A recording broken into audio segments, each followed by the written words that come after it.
for how many months tayo magbibigay ng ayuda? Fuel subsidy, service contracting, DSWD? Ngayon, ma'am, wala pang final. Pero tinitingnan at least initial, at least a month. 1 month lang ba to? Hindi, ano ma'am, pinaplano ba siya ma'am? But tinitingnan namin muna So you're looking at the 2.5 and the 1 billion is just for a month lang? Hindi ma'am, yung sustainability Kasi budget for the year ito di ba? Pero hindi man maging sustainable man for a month. maubos, yan. Hindi man makakasya ma'am yan. Especially on the service contracting na free o kaya tinatawag natin na gross. Magkano ba ginagastos sa Love Bus ngayon? Sa love bus, Ang isang Love Bus costs how much?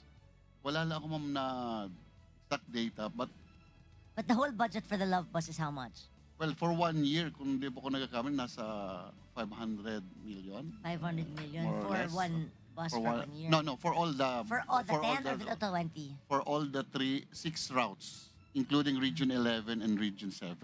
So meron tayo sa iba Sa region, pa. opo, ma'am. So 500 million for More or 6 less. routes to. More or less, So how many buses for are 1 those? year.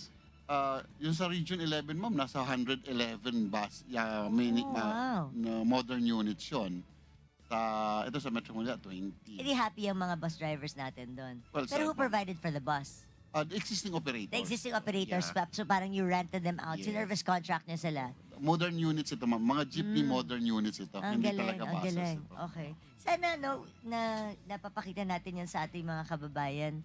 Opo. Kung ano. Pero bigyan mo naman ako report kung ilan ang sumasakay, kung alam ba Sige, nila. ma'am, and then, we'll get are you that. announcing these? Yes, kasi part Naka-announce dun na naman sa siya. mga... Bigyan mo nga ako ng pang-announce so I can also announce Sige, ma'am. about these things in pakukuha ko our yung report program. natin. I'll give Para you, doon ma'am. sa Facebook namin, alam nila kung saan may mga free routes Okay, na ma'am. masasakyan yung Love Bus natin. Yung fare hike supposed to be yung unang nyo, ilang months lang dapat yun?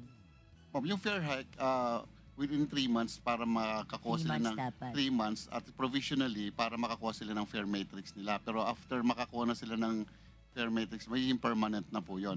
But remember ma'am, yung sa PUJ, tsaka sa PUJ, nag-provisional tayo noon na 1 peso. Kaya ang dati noon 12, nag-provisional 1 peso until na-provisional yon. Then nagdagdag ng 1 peso. Kaya ang pinermanent ng board supposed to be ngayon, 2 pesos, including the previous increases. Kaya So, sa plus 2 Plus 2. Okay. Pero ngayon, dahil... Pero ano lang ibabalik? 1 lang ibabalik, not the 2.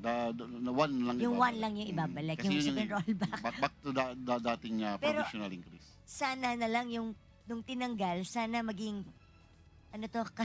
parang patas dun sa bibigay nating subsidy. Kasi napaasa na natin sila. Yun ma'am, yung tinitingnan para sustainable po yun. So okay naman yun, Sir Joel. Mukhang yung babawiin nating fair hike sa kanila, mukhang mababawi naman natin in Well, terms yun of po ang subsidy. tinitingnan ng gobyerno natin, ma'am. Kaya nga, hindi lang itong amount siguro ang tinitingnan natin. Kaya parang mayroon support kami from the OP. Kasi nga, tama Yeah, po kayo. because like I said, there's a contingent fund of 13 billion that can be used specifically for this. Kasi kung yung 2.5 tsaka 1 billion, talagang it will not go Actually, along. kaya dapat din magpa-submit ng report sa Treasury dahil pwede rin mag-supplemental budget We could actually file a supplemental budget for this. Ito yung mga sinasabi natin na dapat mag-supplemental budget ang House kaysa unprogrammed. I'd rather have a supplemental budget Yeah. para nailalagay natin doon sa tama. Like ito, wala kailangan ng mga drivers natin ito. Dahil yung mga commuters are now starting to commute.